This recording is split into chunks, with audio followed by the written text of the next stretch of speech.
En esta clase haremos una introducción al tema general de esta asignatura, que es la instrumentación y la ciencia de las mediciones.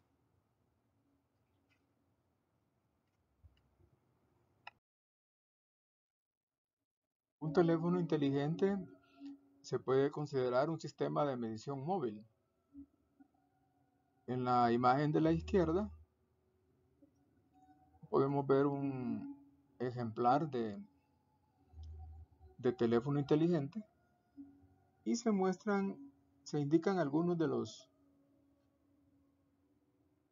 atributos que lo convierten en un sistema de medición móvil. Es decir, tiene pantalla táctil, tiene un sistema GPS, un micrófono. En la imagen de la derecha también se indica que hay por lo menos un sensor de imagen. La mayoría de teléfonos inteligentes tienen más de un sensor de imagen. Hay una brújula y un sensor de aceleración.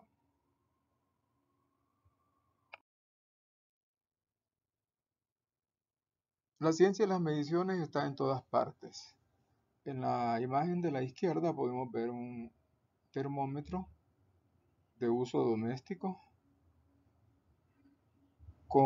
que usa la escala de grados Fahrenheit. Este, pues es algo bastante común hoy en día. En la imagen de la derecha podemos ver un medidor de nivel de saturación de oxígeno y de número de pulsaciones cardíacas. Digamos, con la pandemia, pues este instrumento se ha vuelto muy popular para controlar los síntomas que pueden estar relacionados con el COVID. Más acerca de la ciencia de las mediciones en todas partes, este del tablero de un automóvil. Vean, tiene un medidor de revoluciones por minuto del motor. También un medidor de velocidad. Hay sensores que indican diferentes estados del automóvil. En la parte derecha hay una pantalla que indica el nivel del tanque de combustible, el número de kilómetros recorridos y la hora.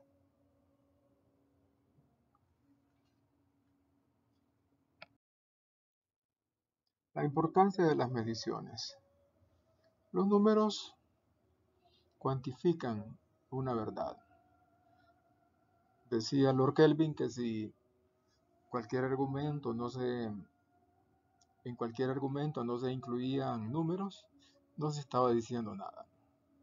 Entonces medir también es probar una teoría. Para los ingenieros, medir es una manera de validar un diseño.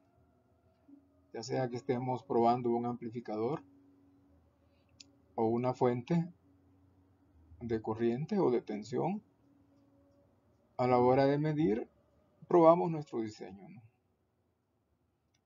Los sistemas de medición y los sensores son los sentidos de una computadora y de cualquier sistema basado en computadora. También medir implica averiguar lo que uno no sabe, ¿no? Al medir nos damos cuenta. ¿En qué consiste exactamente una medición? Bueno, al medir determinamos el valor de una magnitud. Una magnitud es una propiedad de un fenómeno u objeto que puede ser distinguida cualitativamente y determinada cuantitativamente. Por ejemplo, longitud, tiempo, masa, temperatura, resistencia eléctrica, corriente eléctrica, tensión, etc. Cada unidad de medida tiene una definición, una realización y una representación. La definición es el ideal y usualmente es un miembro del sistema internacional. La realización se obtiene por medio de un experimento cuyos resultados coinciden con la definición al máximo que es posible. El experimento a menudo es realizado por un laboratorio nacional y consume mucho tiempo y es muy costoso. Cuando la realización se obtiene, el laboratorio almacena su valor como una representación de la unidad. El laboratorio usa su representación como un patrón máster con el cual otras representaciones se comparan.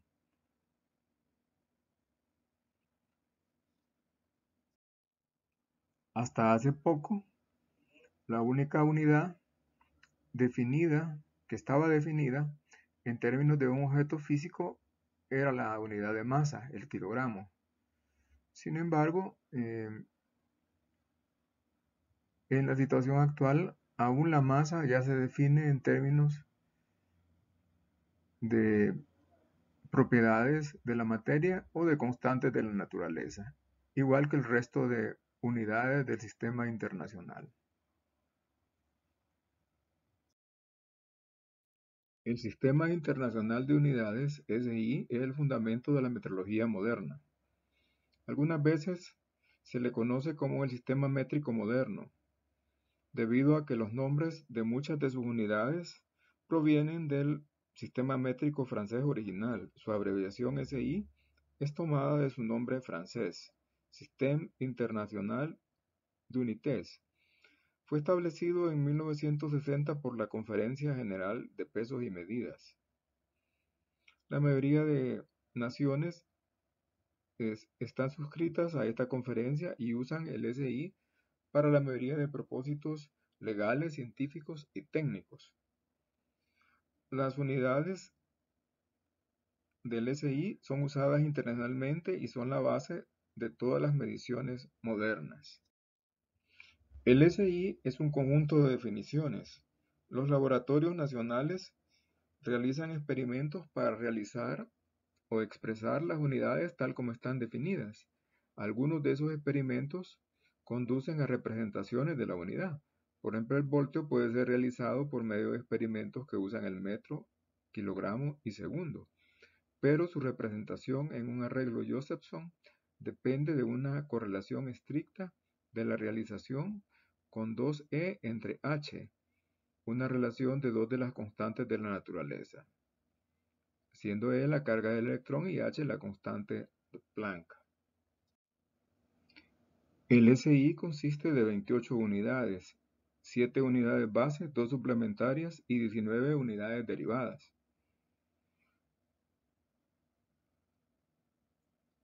7 magnitudes en el SI son las unidades base, es decir, las unidades a las cuales se pueden rastrear o trazar todos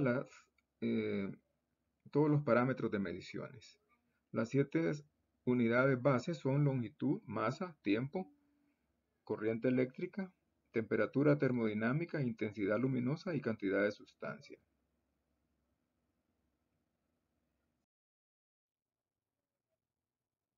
Uno de los argumentos que los detractores del sistema internacional han usado en Estados Unidos es la posibilidad de que se pueda generar alguna confusión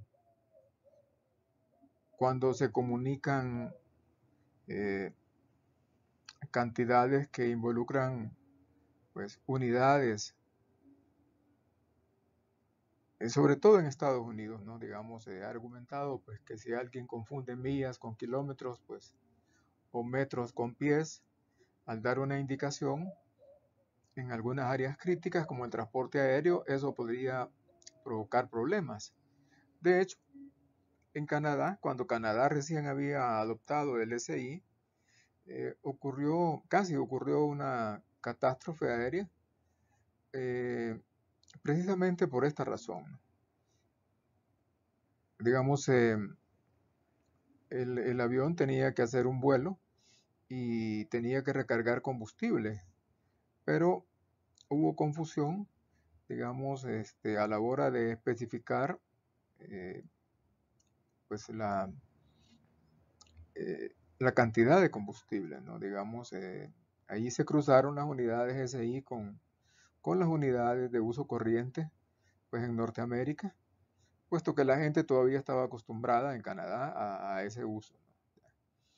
Y bueno, al final el avión milagrosamente pues pudo evitar eh, una catástrofe. Ustedes pueden ver el caso pues ahí en YouTube.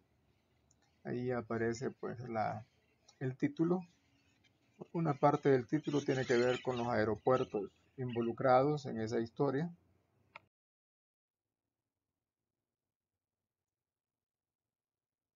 La incertidumbre es un tema que ya hemos tratado previamente, entonces no nos vamos a detener mucho. Toda medición Y de una magnitud X está sujeta a incertidumbre de las mediciones.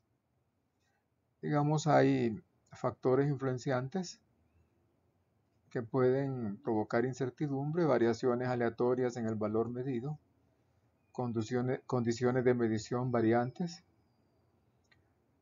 resolución finita de los instrumentos de prueba o medición que están siendo usados o una lectura incorrecta de parte de la persona que hace la medición. Desviaciones en la transferencia del sistema de medición. Esto tiene que ver probablemente con la trazabilidad, una definición pobre de la magnitud a ser medida. Incertidumbre contra error. En la metodología clásica se hablaba de error y el error se define como la diferencia entre el valor medido y el valor verdadero. Ahora sabemos que el valor verdadero no puede ser conocido. En los laboratorios de calibración se asume convencionalmente que el valor verdadero es el valor del patrón que se usa en el laboratorio. Sin embargo,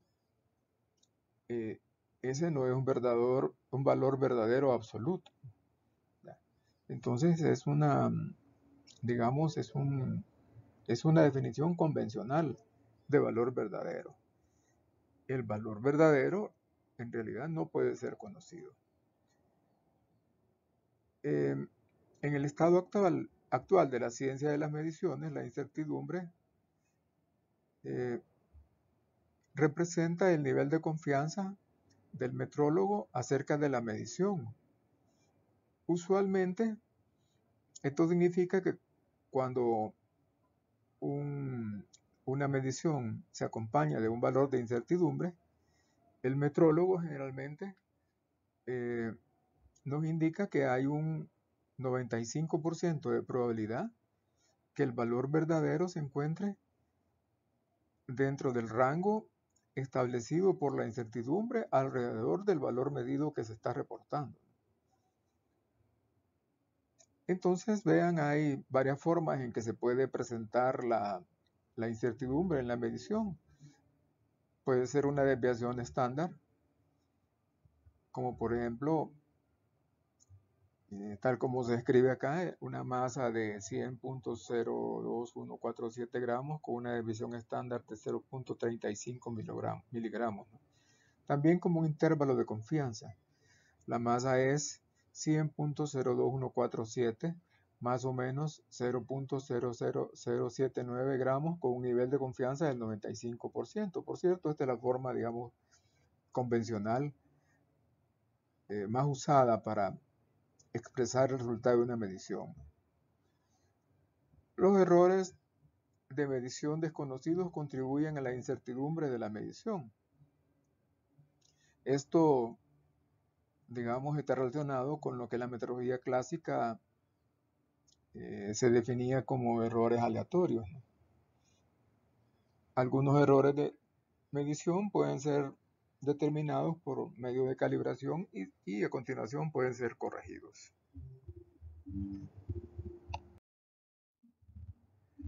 Como ejemplo, se ilustra en términos bastante generales la calibración de un sensor conocido como RTD, que básicamente pues constituye lo que es un termómetro, ¿no? RTD significa resistencia dependiente de la temperatura, ¿no? Y generalmente esta resistencia en su encarnación más famosa está construida con platino. Se sabe que los metales tienen un coeficiente positivo de variación con la temperatura, de manera que a medida que aumenta la temperatura, la resistencia aumenta. Para un RTD de platino de 100 ohmios, conocido como PT100, a 0 grados centígrados, la resistencia es de 100 ohmios. Y dependiendo de la versión del RTD, hay una versión estadounidense y una versión europea, el coeficiente puede ser el que se indica en la gráfica de la derecha, de 0.385 ohmios por grado centígrado. Esto significa que por cada 100 grados que aumenta la temperatura, tendremos un aumento de 38.5 ohmios. El rango pues, de un RTD, el rango teórico es de unos 850 grados, pero en la práctica se usan en un rango más reducido.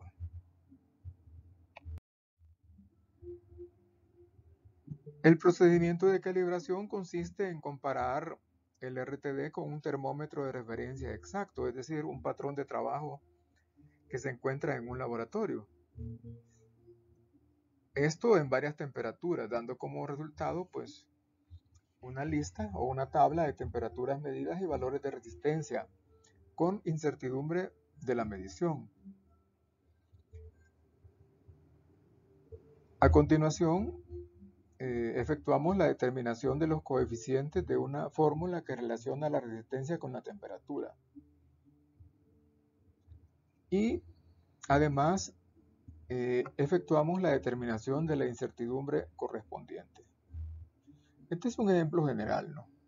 Lo mismo sería para otro tipo de medidor, ¿no?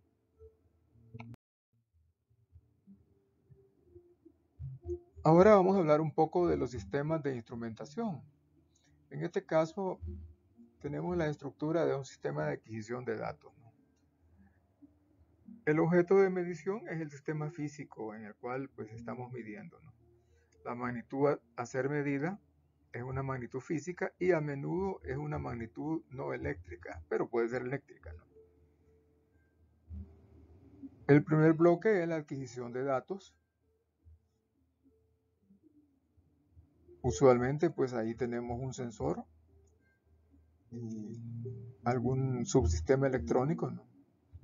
Que va a convertir pues la información de las magnitudes medidas en un resultado eléctrico, ¿verdad? Y a menudo digital. Luego vamos a procesar esos datos, ya sea dentro de una computadora o pasando a través de algún software, dependiendo de lo que estamos midiendo, ¿no? Y luego puede ser que en tiempo real, pues con los datos que hemos medido, interactuemos con un sistema físico sobre el que vamos a actuar.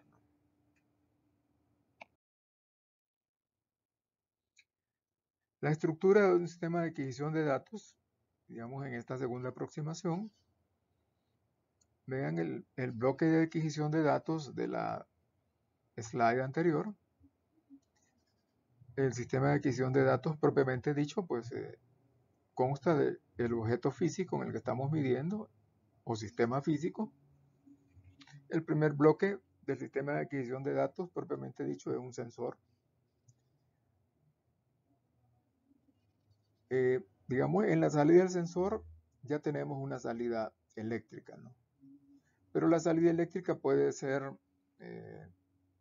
muy pequeña o muy grande, o es posible pues que si el sensor es resistivo, haya que hacer algún acondicionamiento de señal para, por ejemplo, convertir la resistencia en tensión, ¿no?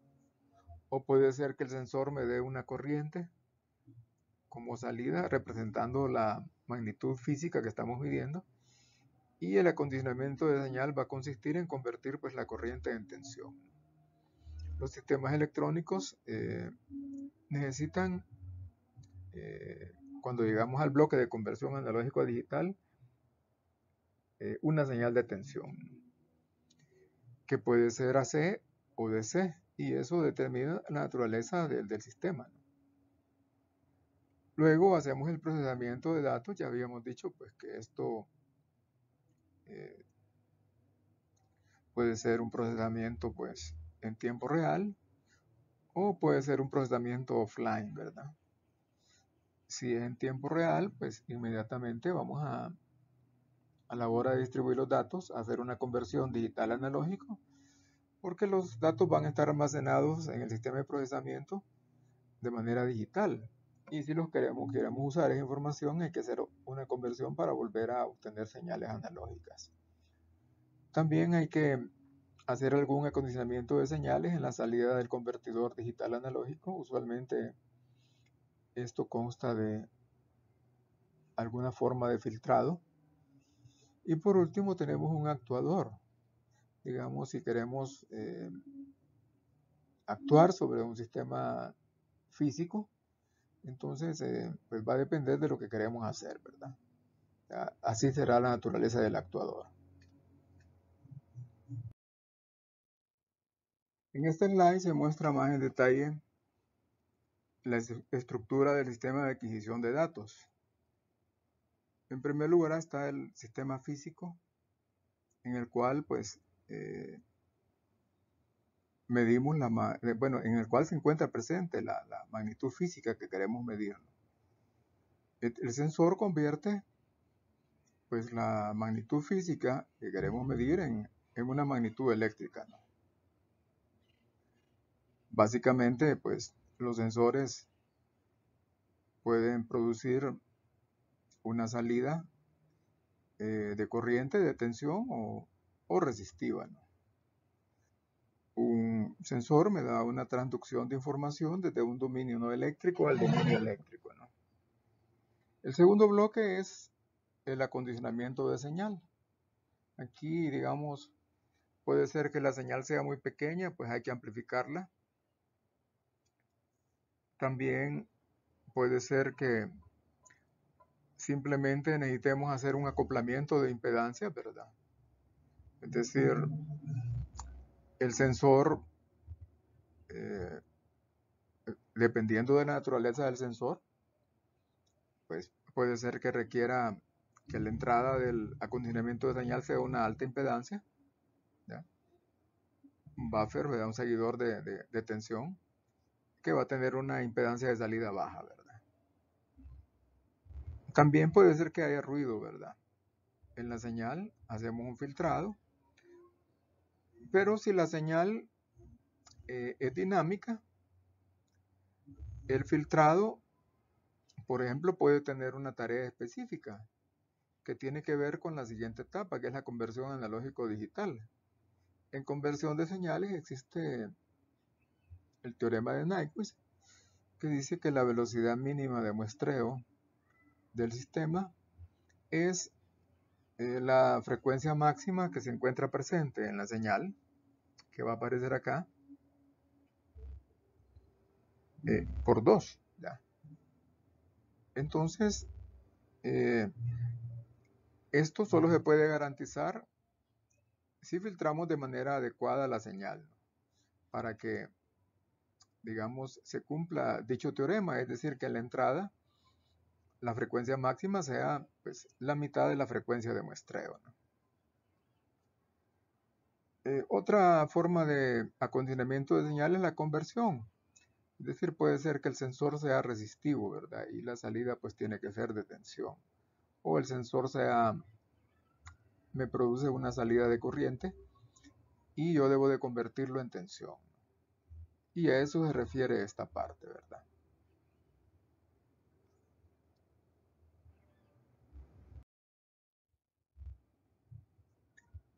En esta slide, pues, vean, se presenta el concepto de la transferencia, la característica de transferencia de un sistema de medición. Y esto hay que interpretarlo literalmente, ¿no?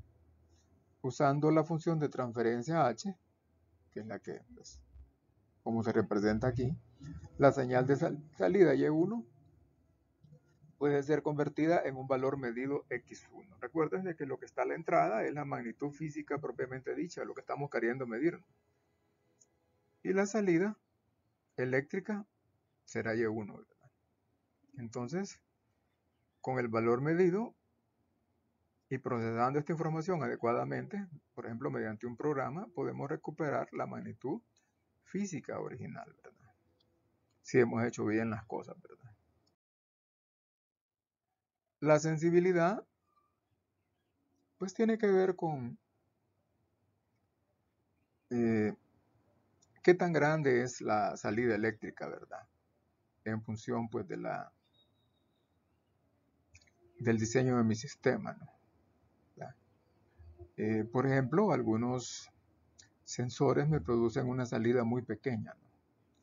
Entonces yo, pues, debo de adecuar mi sistema de medición para producir una salida adecuada, ¿verdad?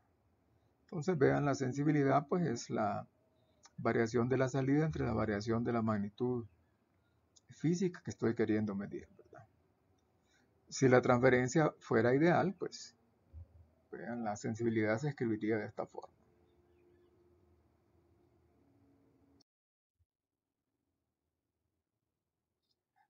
En algunos casos la transferencia no es lineal y entonces nosotros establecemos la sensibilidad alrededor de un punto que nos interesa, ¿no?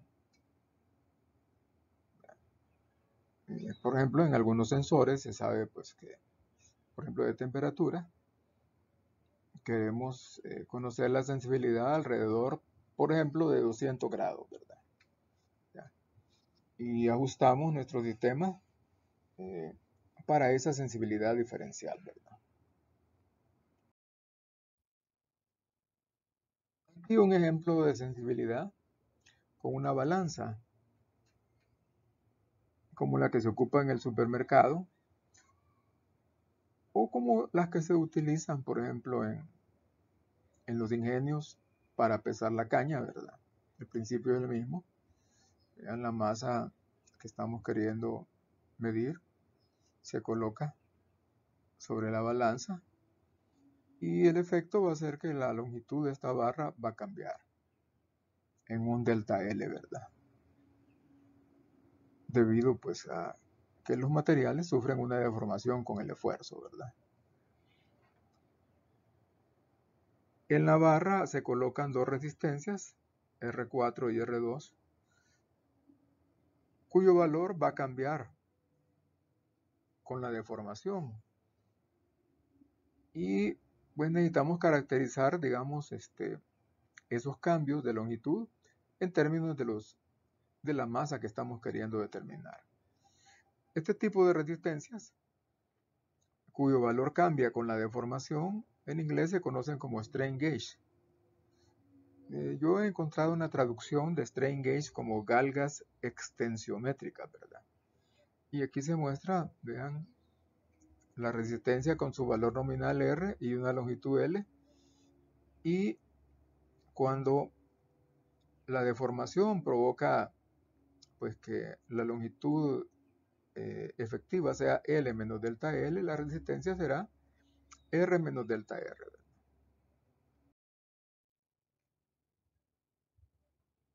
Estas resistencias usualmente se colocan en un puente de Weston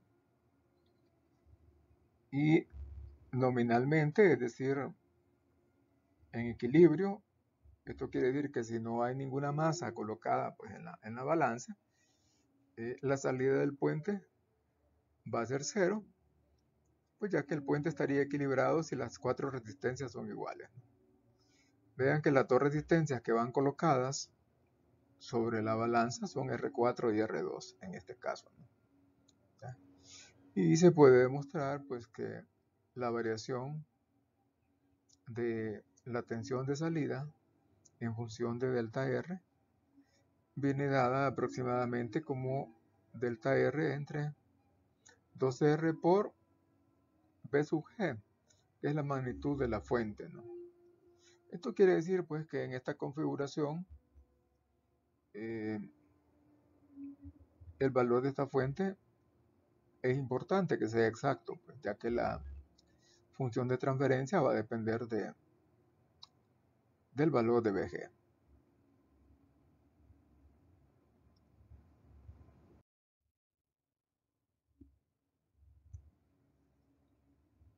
Continuando siempre con este ejemplo de sensibilidad de la balanza, para la relación delta R entre R, ya sabemos que pues, va a haber una deformación que va a provocar pues una deformación delta L que va a provocar un cambio delta R en las strain gauge, en las resistencias de deformación. Y hay un factor K que para metales, un factor de calibración K que para metales vale 2. Aquí, bueno, está la misma figura, este es el puente, ¿verdad? Esta relación ya la teníamos. Y en este ejemplo se hace el valor de esta referencia igual a 10 voltios. Vean que esto es una referencia, ¿verdad? No es una fuente que va a suministrar potencia. Digamos, aunque sí hay una disipación de potencia aquí, ¿verdad? Pero se espera que sea pequeña. Más bien la función de esto es dar una tensión exacta en extremos del puente. Y además la sensibilidad relativa del cambio de longitud, delta L entre delta M. Esto sería para una, es decir, para una balanza particular, ¿verdad? Es de 6.2 por 10 a la menos 7 kilogramos a la menos 1, ¿verdad? Entonces se nos pide determinar la sensibilidad, que es la variación de la tensión, vean, entre las dos ramas del puente, por variación de masa en voltios por kilogramo, ¿verdad? Aquí hay un desarrollo. Bueno, en primer lugar derivamos la ecuación, ¿verdad? Que me da la tensión entre las dos ramas del puente, delta R entre 2R por BG, porque hemos despreciado los delta R en el denominador, pues ya que delta R es mucho menor que 2R, ¿verdad? Y además ya habíamos dicho pues que delta R entre R es igual a K delta L entre L y K vale 2, ¿verdad? Por lo tanto, BO, si sustituimos delta R entre R como 2 por delta L entre L, ¿verdad? Es delta L entre L por la tensión de referencia del puente, ¿no? Además, si delta L entre delta M es 6.2 por 10 a la menos 7 kilogramos a la menos 1, delta BO será delta M por 6.2 por 10 a la menos 7 veces la tensión de referencia, que son 10 voltios, ¿verdad? Si sustituimos esto, vean, delta BO entre delta M, es decir, la sensibilidad de la balanza, será de 2.2 por 10 a la menos 6 voltios por kilogramo. Por lo tanto, la sensibilidad será de 6.2 microvoltios por kilogramo. Esta es una sensibilidad bastante pequeña, ¿verdad? Y vamos a necesitar buena electrónica para lidiar con una señal tan pequeña. Bueno, hay errores de medición debidas a desviaciones en la transferencia. Por ejemplo, si esta es la transferencia nominal, vean. Esto quiere decir que con la característica de transferencia nominal, si a la salida obtenemos Y1, nosotros decimos, Entonces, la magnitud que estamos midiendo es x'1. Esto podría ser una temperatura, ¿no? Pero, si ocurre una desviación de la característica de transferencia, vean, para el mismo valor de la salida, en realidad la magnitud de entrada que estamos queriendo medir es diferente. Entonces el error de medición es la diferencia entre estos dos valores de la salida. Precisamente el proceso que se conoce como calibración consiste en encontrar y corregir todos estos errores. En algunos casos, la característica de transferencia puede ser lineal. Entonces la desviación es simplemente un offset, ¿ya? Pero también puede ser que la pendiente es diferente de la pendiente nominal y en ese caso vamos a tener un error de ganancia.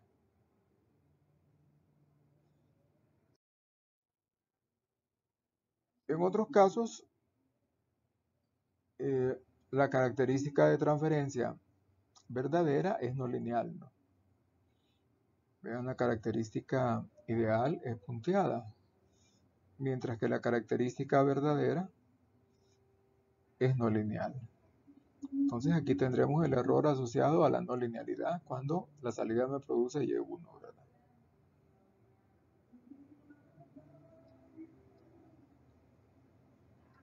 Aquí, digamos, en este gráfico lo que se muestra es el error, ¿no? Usualmente lo indicamos en términos de la magnitud que está siendo medida.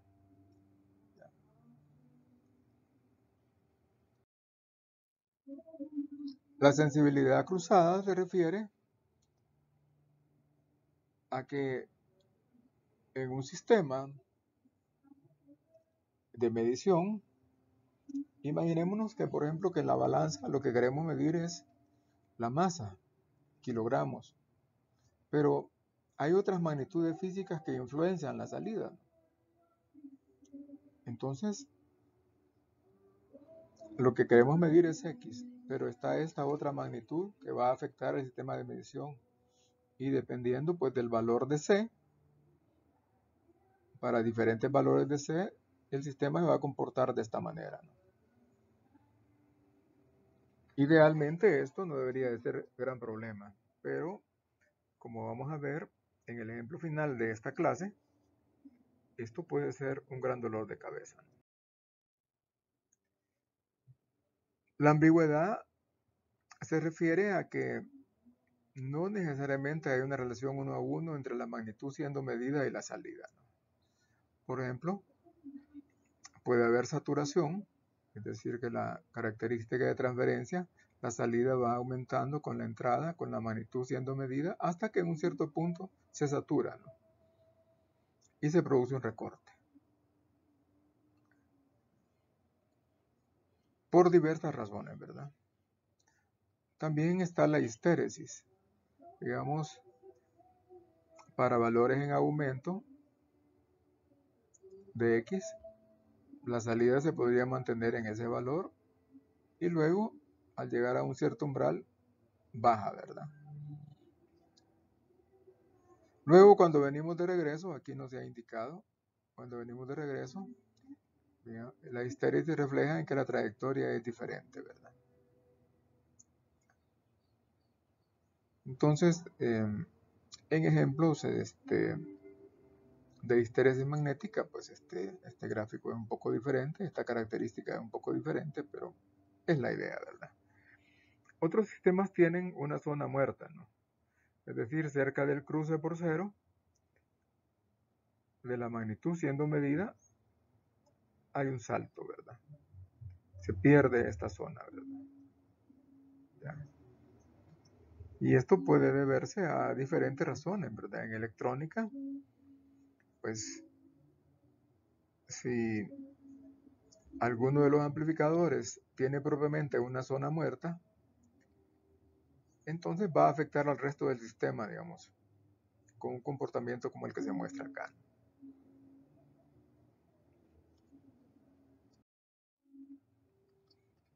Ambigüedad. En este caso, pues se muestra un medidor de aguja de bobina móvil con fricción y entonces pues hay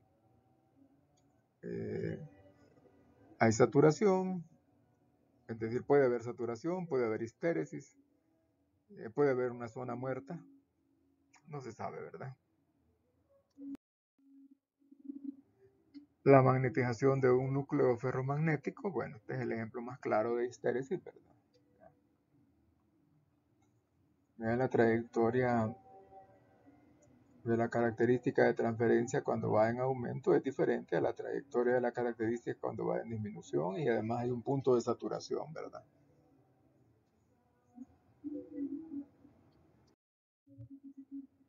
Ambigüedad. Bueno, si en nuestro sistema utilizamos un amplificador construido, por ejemplo, con amplificadores operacionales, en este caso, digamos, se escribe que la tensión de salida nominalmente es menos R2 entre R1, que son las resistencias que determinan la ganancia, por la tensión de entrada. Sin embargo, los operacionales reales tienen corrientes de polarización, IB2, IB1, y una tensión de offset, que es la tensión que hay que aplicar a la entrada, en este caso no inversora, cuando la entrada de señal es cero para que la salida se haga cero, ¿no? R3 es una resistencia que se utiliza para compensar las corrientes de polarización, que en un amplificador real son distintas de cero. Entonces, pues no sabemos, eh,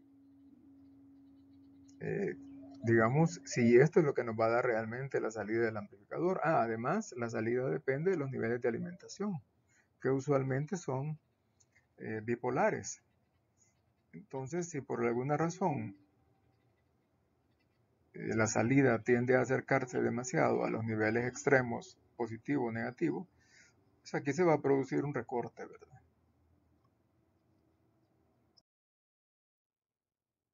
Un ejemplo de sensibilidad cruzada. Siempre la balanza, ¿verdad? En el ejemplo de la balanza, pues ya sabemos que R4 y R2, las resistencias eh, del puente, usadas como sensores, son strain gauge, son las que su resistencia cambia debido a la deformación en la barra eh, con la que está construida la balanza, ¿no? Cuando colocamos la masa, pues se produce una deformación delta L que provoca un cambio delta R en R4 y en R2, una disminución de la resistencia. Pero estas resistencias son metálicas, entonces una diferencia de temperatura delta T provoca un cambio de resistencia delta R entre R y por lo tanto también un cambio en la tensión de salida. El coeficiente de temperatura alfa es 1 entre R por la derivada de la resistencia respecto a la temperatura. Esto pues en eh, grados Kelvin elevados a la menos 1, ¿verdad? Por lo tanto, delta R entre R lo podemos despejar, ¿verdad? Como alfa por delta T.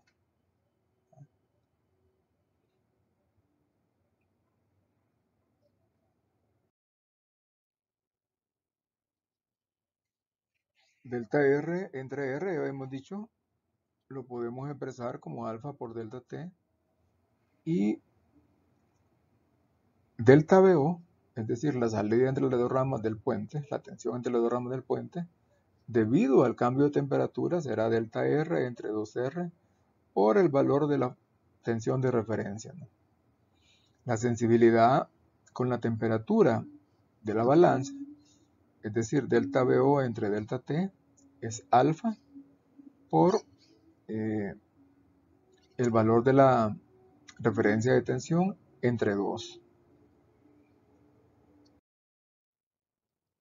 La sensibilidad con la temperatura la variación de la tensión entre las dos ramas del puente entre la variación de temperatura es alfa por la fuente de referencia entre 2.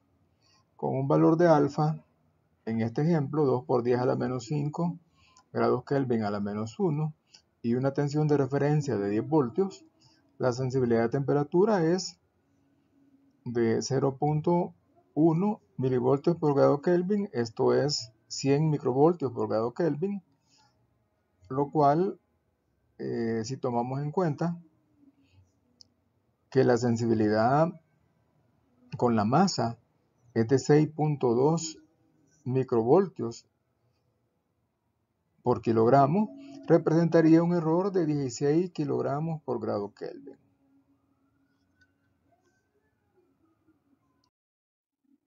Entonces, una forma de corregir, y de hecho las balanzas comerciales así se hacen, ¿verdad?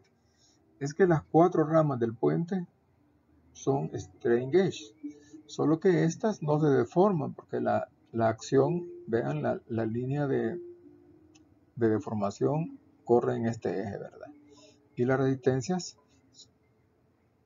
se colocan, digamos, de manera perpendicular, de manera que no son afectadas. En cambio, R2 y R4 sí, ¿verdad? Entonces ahora todas las resistencias son afectadas igualmente por la temperatura, por lo tanto la salida del puente, la sensibilidad con la temperatura es cero, ¿verdad? Es una forma ingeniosa, pero cara, ¿verdad? Pero es la forma más práctica, digamos, de lidiar con este problema. En este caso, estas son nuestras referencias. En primer lugar, las notas de clase acumuladas de esta asignatura a lo largo de los últimos 20 años. Y en segundo lugar, no menos importante, este curso de Ciencia de las Mediciones de la Universidad Tecnológica de Delft. Ahí está el enlace, ustedes lo pueden consultar y pueden ver las clases ahí, ¿verdad? ¿Ya? Hemos adaptado